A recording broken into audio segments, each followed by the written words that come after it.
The hits just keep on coming against P. Diddy, with a string of new civil lawsuits filed against the embattled music icon just this week. But Diddy isn't the only one who's facing some major allegations. Two of his sons, Justin and Christian Combs, are both name-dropped in several civil suits that list Diddy as a defendant. And the accusations against them are pretty serious. Diddy's downfall just went from bad to unthinkable. 4 months. The headlines have been hammering away at him, pulling apart every piece of his empire. But now the collapse has taken a turn that's hitting him where it hurts most: his family. This isn't just about one man's scandal anymore. 54-year-old Sean Diddy Combs have dominated headlines for more than a month, and he spent most of that time at the Metropolitan Detention Center in Brooklyn, held on some pretty severe federal charges. Just last month, he was indicted by a grand jury on charges of racketeering conspiracy, sex trafficking by force, fraud, or coercion, and transportation to engage in prostitution. By now, you're familiar with the allegations against Diddy, from gun and drug trafficking to running a years-long sex trafficking scheme. There's honestly too many allegations against him to list. According to some reports, there are thousands of people who say they were assaulted by Diddy. All that remains to be seen, but we do know there are more than a dozen civil suits already filed against him, with more than 100 new suits expected to follow. The pattern throughout all these lawsuits is eerily similar. Diddy and his team would allegedly drug or spike the drinks of victims before Diddy and sometimes others sexually assaulted them. There are also allegations that Diddy forced these victims to have sex with prostitutes as he touched himself. He called these situations freak-offs, and oftentimes he recorded them. Here's where some of the allegations against his son Justin Combs come in. So all this takes us back to February, when Rodney Jones, also known as the producer Lil Rod, filed civil suit against Diddy. In his lengthy lawsuit, Lil Rod straight name drops Justin Combs, describing him as someone who solicits prostitutes, underage girls, and sex workers. There's actually a picture of Justin Combs with an allegedly underage girl shown in the lawsuit. Now, in this specific instance, Lil Rod alleges at least one underage girl came to Diddy's home for a listening party. A sex worker was also apparently solicited, and a freak-off ensued. As an aside, this is the same night that Lil Rod alleges Diddy forced him to take a laced shot. He started to feel lightheaded and then woke up at 4 o'clock in the morning, naked next to a sex worker. It's important to note Justin Combs is listed as a defendant on this case because, according to Lil Rod, he faced 2022 outside Diddy's Chalice Studios. Lil Rod says Diddy, his son Justin, and Justin's friend who went by G were all there when things got heated. Lil Rod says he heard multiple gunshots ring out and later found G on the bathroom floor in the fetal position. Lil Rod says he was bleeding out of his hip and leg area. Lil Rod says he was applying pressure to G's wounds and then asked the crowd to call an ambulance. At that point, both Diddy and Justin Combs disappeared to another part of the studio. Diddy then gave strict instructions to inform the police that he had nothing to do with the shooting. He also forced Mr. Jones to lie to the police by telling them that G was shot standing outside the studio by a drive-by assailant. So that specific allegation involves Diddy's son Justin, but another allegation and entirely separate civil lawsuit involves his other son Christian, or King Combs. Grace Omar K. alleges that this is about his sons, his legacy, and a past that's being dragged into the light in ways no one saw coming. The internet is in overdrive. People are pulling up every scrap of history, and the allegations that are surfacing are painting a picture more disturbing than anything we've heard so far.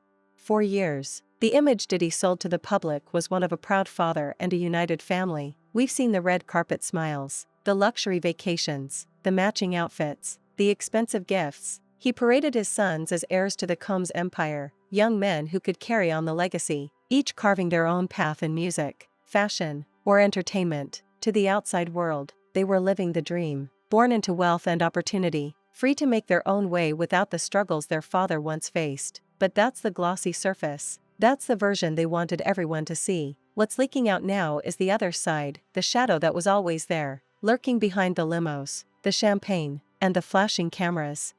Whispers have turned into Christian Combs sexually assaulted her on a yacht in December 2022, and she says it was facilitated by Diddy.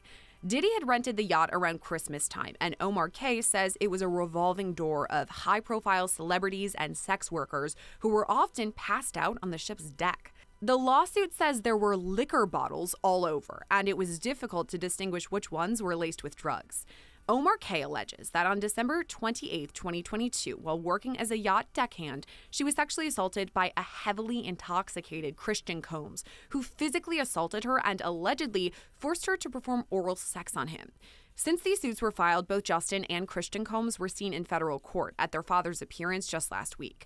But could they too face charges? Here's where we bring in former federal prosecutor Nima Rahmani. So, talking about P. Diddy, I know we're talking about the crazy amount of allegations against him that are pretty shocking just unto themselves. But then there's also two of his children whose names have come up a bit throughout some of these civil lawsuits. We've seen headlines, both Justin and Christian Combs. Just to start right off the bat, what are you thinking about that, the inclusion of both of Diddy's sons and the accusations against those two?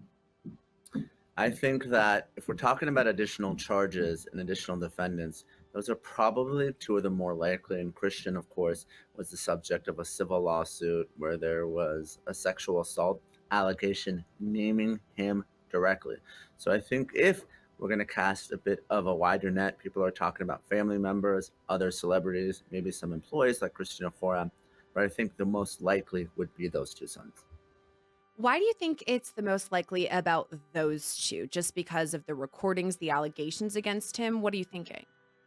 I think so. I think obviously they're just civil allegations, and those cases are going to be put on hold while the criminal case plays out. But there is some smoke there, and obviously, there's a presumption of innocence, and there's a lower standard in a civil case. But you have someone who's been named directly as someone who participated in a sexual assault, and everything else has been rumors and speculation. But here you at least have one verified complaint.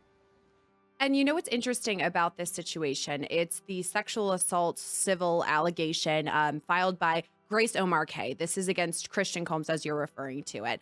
And Diddy is a co-defendant in this case because she says he facilitated it. It was on a yacht that Diddy had rented. But it was Christian, the one who allegedly sexually assaulted her. I mean, so how does all of that relate? The fact that we have Diddy, who's also part of this, but it's mostly on Christian in this instance? Yeah, in this particular instance, like you said, it did take place on a yacht. She was someone who was working at the time, and Little Rod was there apparently, and obviously he's a plaintiff in a civil lawsuit himself. But whenever you are a plaintiff in a civil case, you obviously want to go after someone with the ability to pay. That's what we call a deep pocket. So even though Diddy might not have personally participated in this alleged incident, you really want to wrap him in as a co-defendant because obviously his ability to pay any judgment is going to be very different than Christian or Justin or any of the other of the 7 children. Do you think that Grace Omar K, the plaintiff in this yacht criminal or civil lawsuit rather, do you think that the feds would reach out to her and ask her about her shouts? People are coming forward with stories that don't just implicate Diddy himself but link his sons to a world most would call toxic and corrupt. These aren't just your typical tabloid rumors about spoiled celebrity kids. These are accounts tied to the very same circles Diddy has been accused of running during his most controversial years, a mix of the music industry's wildest excesses, private events shielded from the public eye, and the kind of connections that make you question how much of the glamour was built on secrecy and control. Some of the claims are centered on events from years back, when his sons were still coming of age in that environment. Former associates are saying there were parties where the lines between adult and underage blurred. There are mentions of being present in situations they shouldn't have been anywhere near, seeing things no teenager should see, and being taught, whether directly or by example, that power lets you live by a different set of rules. And the disturbing part is that these aren't isolated claims. There's a pattern forming. A trail of stories from different voices that all point in the same direction. experience, perhaps? I do, and this is why. Apparently, and obviously I haven't heard him, she has recordings of this incident, audio recordings, and we know how powerful video evidence is. We've talked about it with Cassie Ventura and how that really maybe even shift the direction of this case entirely because, of course, Combs denied everything until CNN got a hold of that video in May. And we're talking about a lawsuit that was filed in April, I believe, and again, I don't know if it's true, but the allegations are that much of this was recorded and there's audio recordings. And if so, and she's saying no, and Christian is moving forward anyway, then you have attempted sexual assault. Talking about audio and video recordings, that's what's huge in this case. I mean, we heard a lot about it from Cassie in her lawsuit, then, of course, Lil Rod, and now confirmed in the federal indictment that the feds are saying, yep, we've got some, and that's what led to this indictment and his charges. But what's interesting is that in Lil Rod's lawsuit, he actually has photos, like screenshots of a recording of Justin Combs, and he says it's allegedly with a sex worker. Do you think that part is incriminating too, that the feds may be looking at that recording?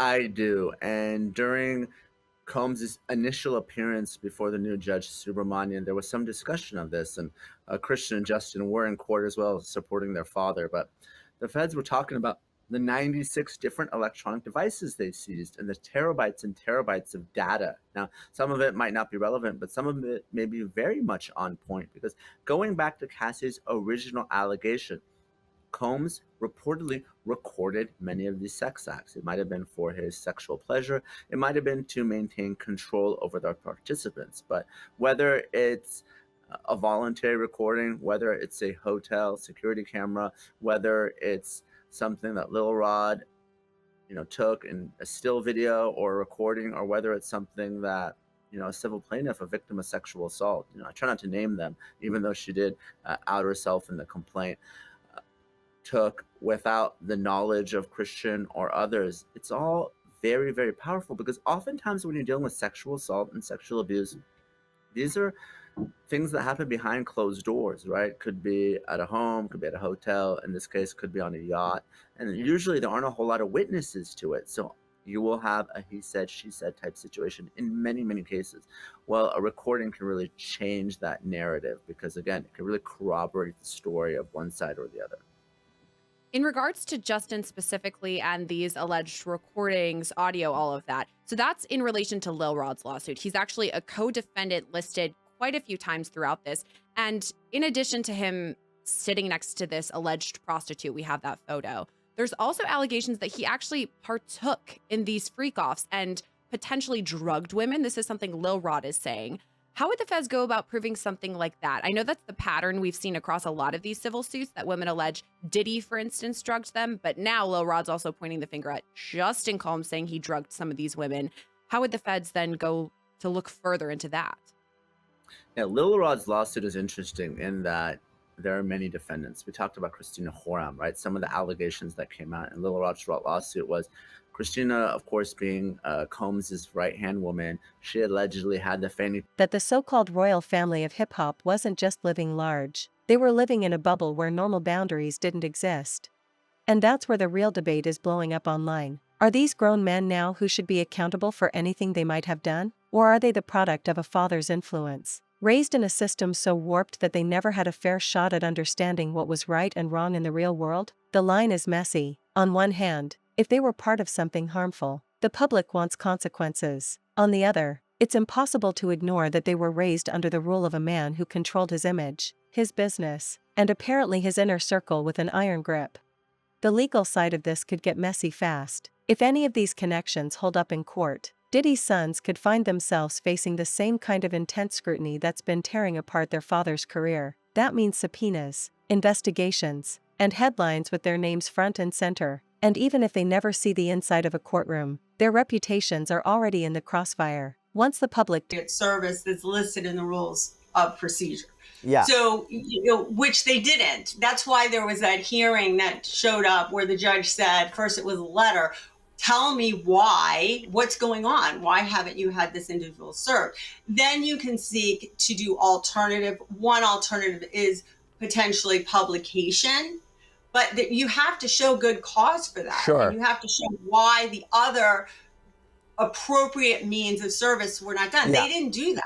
I mean, the pleading says they didn't do it. They acknowledge they didn't do it. Let's talk about that. So the rules say you start with personal delivery or a combination of mailing and delivering to a suitable representative at a person's home or business. If you can't do that, that's not possible. Nail and mail service is allowed. That doesn't work. Service can be made how the court directs. So this is what the order from the court says. Quote, regarding Cuba Gooding Jr., Blackburn provides documentation of attempts to effect service at 3 addresses in California. Blackburn sent a process server to the 3rd address only after the November 8th deadline had already passed. stating that the process server received the summons from Blackburn on November 10, 2024. Despite previously claiming that he, quote, attempted to serve Gooding in New York, Blackburn provides no documentation of any such service attempts. Blackburn also did not attempt to serve Gooding in Florida, despite acknowledging that similar attempts were successful in other cases. Nor does Blackburn provide evidence that nail and mail service is impracticable. Lexis, let's start there. What do you take away from that? I think that the attorney has a problem. Why wasn't this done? But also remember that this was dismissed without prejudice. And so that means that they can turn around and refile potentially the complaint or include them and try to get appropriate service and follow the procedure. Now, I don't know if they're going to do that based on the order on the motion to dismiss and other things. They may choose not to do that, but that is an option, and they have to do that within the statute of limitations. Can Blackburn, Rodney Jones object to this, appeal this decision to dismiss the case against Cuba Gooding Jr. for failure to serve? Can they appeal that, or this is the end of the road for them? They have to now figure out what they're going to do next. That's not appealable. No, they wouldn't be able to appeal on that. Also, it's not a final because they're allowed to. They have leave to, or they're allowed to file again. So that's not an appealable thing. The question is whether they are going to refile against those two defendants and then try to appropriately get them served. I'll get to Justin Combs in 1 second. Just any rationale for why this happened or why they didn't provide, according to the court, documentation of the service attempts? Anything you can see about why that might have happened? I don't know, maybe it was office failure, miscommunication. I'm not sure. I mean, this is just kind of a simple thing. You file a complaint and you get service and you stay on top. It is a simple thing, right? It is a simple thing. It's not the hardest thing in the world. No, it's not the hardest thing. It's pretty simple. So, and it's not even an attorney thing, really. It's generally decides you're tainted. It's almost impossible to scrub that label off. The Combs name is on trial now, not just Diddy. And that's the thing, this isn't just about the man at the top anymore. It's about the brand, the dynasty, the family that's been marketed to the world for decades. Every time Diddy called himself a family man in an interview, every time he posted a picture of his kids online, he was selling the idea that this was more than just one man's success story. This was a generational empire. Now, that empire is cracking, and the cracks are spreading in every direction. Social media is on fire over this. Old clips of his sons talking about their upbringing are being reposted with new captions, new interpretations. People are rewatching moments that seemed harmless at the time, now convinced they were clues to something darker. Photos from parties, videos from backstage events, casual moments that once seemed like just part of celebrity life, all of it is being reanalyzed under a microscope. And of course, with the internet being the internet, there's no shortage of people ready to fill in the gaps with their own theories, whether or not the facts back them up.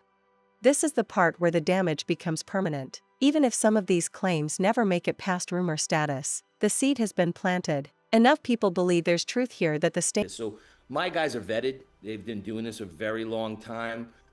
So they wouldn't jeopardize anything like that. Now, when we first talked about private security, Puffy wanted some of his people. We denied that right away. It's our guys. It's my reputation on the line here. And that's when I went to court and Tony Rico and Mark Agnifilo both stood up and said, hey, Mr. Judelson is, his reputation's on the line here. He's been doing this a long time. I've bailed out Harvey Weinstein, Conor McGregor, Plaxico Burress, Cat Williams, Lawrence Taylor. So, I'm not going to put my reputation or my license in jeopardy, for X amount of money. To me, I'm going on. I might want to turn this business over to my son one day. Yeah, the New York Times did a profile on you called Bailing Out the Stars. How are celebrities different? How are they different from other criminal defendants? More demanding. When you get the phone call from the lawyer or whoever, a publicist, anybody, it could happen in the middle of the night. A celebrity does not want to spend an extra minute incarcerated. Things change so drastically with, when I did Conor McGregor, he surrendered. He wanted out right away. Plaxico Burress, when that happened, we were talking, and Mayor Bloomberg was involved allegedly in the situation, and Plaxico's bail went from X to X to X. And then I'm on the phone with his agent saying, hey, I need you to send me a copy of his deed for his place in New Jersey. And then with Dominic Strauss-Kahn, obviously, the world basically came to a standstill because he was the IMF, president, and nobody knew if he was on his way going back to Greece to lend him X amount of money to get him out of trouble. Yet we had to find him an apartment in the city. We had to get him private security. I was dealing with his ex-wife now, coming in and giving me what I need to put a $5 million bail together. So, they're a little more demanding, and everybody's looking to me to make that, make it happen. The lawyer could get the bail, but at the end of the day, it's Ira Jellison that's running in, putting everything together, and the pressure. And I work in chaos all day long. That's my life. So, when it comes to chaos, that's my specialty. You handle it well, though. You handle it quite well, given the chaos. I have to. If I, as I said before, if I want to, have a nice home, I want my kids to go to college, I want things to happen. You got to do these things, and people rely on you. Absolutely. And I think there's something to be said here, and it's important that you said it. Your reputation's on the line. So the idea of when we say, nebulous, how can we trust a private security team? I'm happy you clarified that. I want to get really practical here, realistically. Shoot, Sean yes. Combs is released on bail. Okay, let's say he's released. He's home confinement. What exactly is he allowed to do and not to do? Is he really there's someone's going to be watching him 24/7? They're going to make sure he has no iPad, no iPhone. Can he give directions to people like associates or other people that are involved? I mean, the concern, of course, is that even if he's out and he's around people, he can still shake things up a little bit. He can still get messages out. I guess the question is, what does it realistically look like for him? Does he sit in a room? Does he only confined to certain rooms day in and day out? Is he constantly watched on tape? On the Combs family name isn't going anywhere. And it's not just about the public. The industry itself is paying attention. Collaborators might start to pull back. Business partners could go silent. Sponsors and brands that once lined up to be associated with the Combs lifestyle may decide the risk isn't worth it. For Diddy, this is a nightmare scenario. It's one thing to watch your own career burn down. It's another to see your children pulled into the flames. This changes the fight entirely. It's no longer just about clearing his name or protecting his money. Now it's about trying to shield his sons from a fallout that could destroy their futures before they've even had a chance to rebuild. But the question is, can you really shield them when the accusations are saying they were part of the same world you're accused of creating? And for the sons, this might be the moment where their identities as individuals are tested the hardest. Up until now, they've been extensions of their father's brand. Now they're being forced to stand on their own under the harshest kind of spotlight. Do they speak out and defend themselves? Do they cut ties publicly with their father? Or do they ride this out, hoping it all blows over? Every move they make from here is going to be judged, dissected, and added to the story. But make no mistake, whether they speak or stay silent, the public is already making up its mind. And the longer this plays out, the more details trickle out, the harder it's going to be to separate Diddy's name from theirs. It's like watching a domino effect in slow motion. One accusation hits the father, it tips into another tied to the sons, that tips into another, and before you know it, the whole family is buried under the weight of scandal. This is where the concept of legacy takes on a different meaning. A legacy isn't just about the money you leave behind or the empire you build. It's about the name you pass down and what that name represents. Right now, the Combs name, once synonymous with ambition, luxury, and success, is being rewritten in real time, and the new version is not the one they want in history books. And here's the brutal truth, in the court of public opinion, it doesn't matter if every claim is proven or not. Once your image is tied to something dark enough, people remember it, the industry remembers it. It becomes part of the story forever. Diddy's sons are now characters in this story whether they want to be or not, and the ending isn't looking clean for anyone involved.